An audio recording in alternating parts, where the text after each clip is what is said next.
আদালতের দ্বারস্থ সিপিএম নেতা লাহেক আলী। হাইকোর্টে এফআইআর খারেজের আবেদন, মামলা দায়ের করার অনুমতি আদালতে।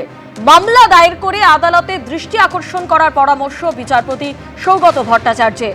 এর আগে বারুইপুর কাণ্ডে সুজন চক্রবর্তী সহ 4 সিপিএম নেতার বিরুদ্ধে অভিযোগ ওঠে। বিজেপির পক্ষ থেকে সিপিএম নেতাদের বিরুদ্ধে বারুইপুর থানায় অভিযোগ।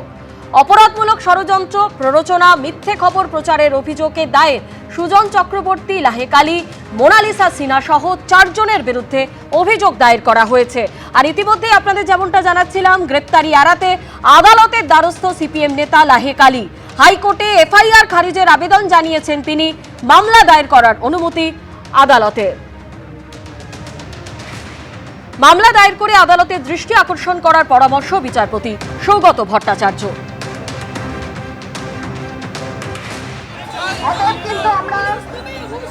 এর আগে বারুইপুর কাণ্ডে সুজন চক্রবর্তী সহ 4 সিপিএম নেতার বিরুদ্ধে অভিযোগ ওঠে। বিজেপির পক্ষ থেকে সিপিএম নেতাদের বিরুদ্ধে বারুইপুর থানায় অভিযোগ দায়ের করা হয়। সেখানে অপরাধমূলক ষড়যন্ত্র, প্ররোচনা, মিথ্যে খবর প্রচারের অভিযোগে অভিযোগ দায়ের করা হয়েছে।